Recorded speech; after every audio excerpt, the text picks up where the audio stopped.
इसे आज crime branch Lucknow commissionerate को एक बड़ी सफलता हाथ लगी है। ये वांछित अभियुक्त आसिफ नसीम पुत्र नसीम अहमद निवासी 1706/15 JTB नगर करेली जनपद प्रयागराज यहाँ के मूल निवासी हैं और इनके ऊपर शासन द्वारा 5 लाख रुपए के इनाम घोषित किया गया था। ये करीब 350 के ऊपर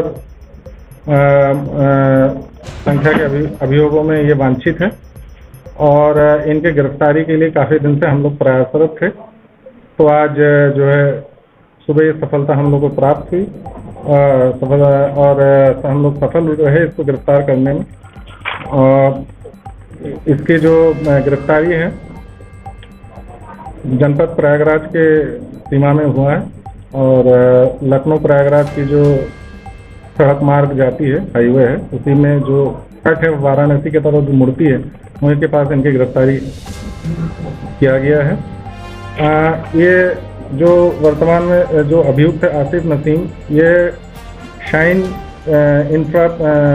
शाइन सिटी इंफ्रा प्रोजेक्ट के को डायरेक्टर है और इनके जो बड़े भाई राशिद नसीम जो फरार है और देश से भागकर दुबई में जाके इनका लास्ट लोकेशन प्राप्त हुआ है, वहीं पर भागे हुए हैं। तो ये दोनों भाइयों ने मिलके इस प्रोजेक्ट के माध्यम से बहुत सारे लोगों के निवेश अपने हाथ में लेकर करीब 1000 करोड़ से ऊपर की घोटाला किया है।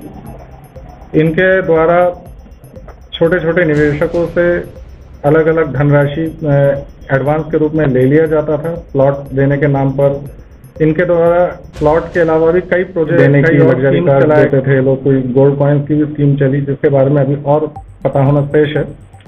और इनके द्वारा जब ये जो भी अमाउंट निवेश किया गया निवेशकों द्वारा, जब उसकी मैच्योरिटी के समय आया तब इन लोगों ने उसको प्रलोभन देते हुए उसी पैसे को, मैच्योरिटी अमाउंट को, किसी और स्कीम में पुनः निवेश करा दिया और ऐसे करके मनी को सर्कुलेट करते रहे। और ये काम इन लोगों ने वर्ष 2013 से लगातार बदस्तूर जारी रखा।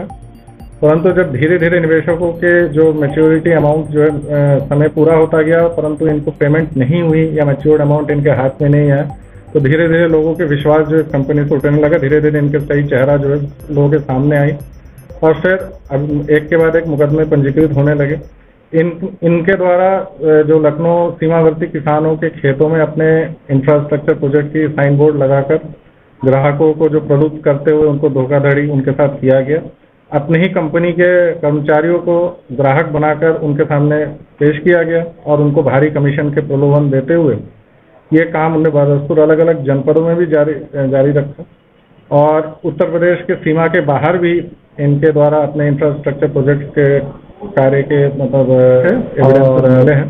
अभी हम लोग क्योंकि ये सारे मामले जब एक साथ लखनऊ कमिश्नरेट जब बनी तो उसके बाद एकाएक करीब 50 से 60 मुकदमे और कायम हुए और संख्या बहुत ज़्यादा अधिक हो जाने के कारण शासन के निर्देश पर ये सारे अभियोगों की जो विवेचना है EOW को स्थानांतरित किया गया और उनके द्वारा इसकी विस्तृत विवेचना की जा रही है और आगे के विवेचनात्मक कार्रवाई जो है EOW के माध्यम से अमल में लाई जाएगी।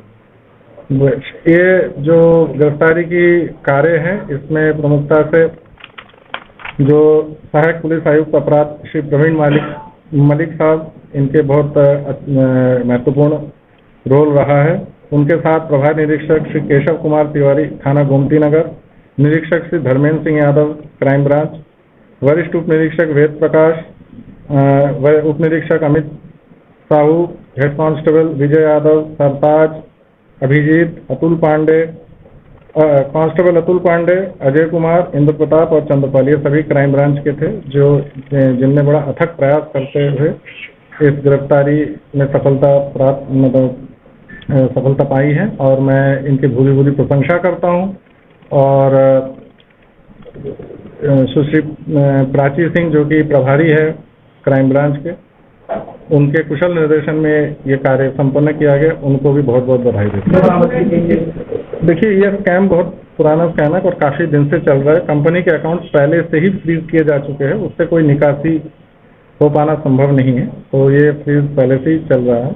और अलग अलग अभियोग की विवेचनाओं की स्थिति अलग अलग स्टेज पर है। कुछ में शायद आरोप पत्र भी दाखिल किया जा चुका है, परंतु अब तक क्योंकि दो मुख्य अभियुक्त ये इनके बड़े भाई राशिद नसीम और ये स्वयं ये आसिफ नसीम, इनके गिरफ्तारी न होने के कारण इन पे काफ़ी प्रगति रुकी हुई थी। तो आगे हम लोग आशा रखते हैं कि इनके गिरफ्तारी के साथ साथ हम लोग इस जो भी इसके इन्वेस्टिगेटिव एजेंसी होगी तो वो इसको अंजाम तक पहुंचाने में सफल होंगी।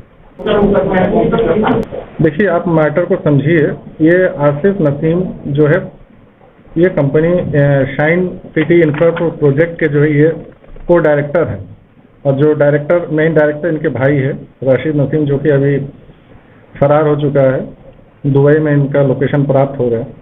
तो ये दोनों भाई एग्जैक्टली परसेंटेज अभी भी क्लियर नहीं, परंतु हम लोग जितना अज्यूम करें 51-49% इनकी परसेंटेज है। और आप जानते कि कोई फर्म या पार्टनरशिप फर्म या कंपनी के माध्यम से जो भी फ्रॉड किया जाता है उसमें एक भी कोई अभियोग पंजीकृत होता है, डायरेक्टर्स की सीधी लायबिलिटी होती है। तो नेचुरली इन सभी मुकदमे और इसके उत्तर प्रदेश के बाहर भी जो मुकदमे इनके विरुद्ध कायम हुए उस सब में ये सही अभियुक्त के पास है वो और कलेक्ट कर रहे हैं। लेकिन करीब इनके जो प्रारंभिक इनसे पूछताछ हो पाई उसमें करीब 30 से 35 अलग अलग फर्म्स या कंपनीज के बारे में बताया है। 4 या 5 बड़े कंपनीज के तो पता है जो रजिस्टर्ड फर्म्स थे, जिनके अकाउंट सीज हो चुके, जिनके नाम पे लोगों ने पैसा जमा किया था। और भी छोटे छोटे सिस्टर फर्म्स और या शैडो फर्म्स जिसको कहते हैं, इन लोगों ने बनाए हैं और बनाए होंगे, जिसका अभी और जांच पड़ताल शेष है। उसी फर्म्स के माध्यम से शायद जिसको कहते हैं हम लोग मनी लॉन्ड्रिंग या हवाला के माध्यम से इन लोगों ने जो कैश अमाउंट है शायद देश के बाहर भेजने में सफलता प्राप्त की है।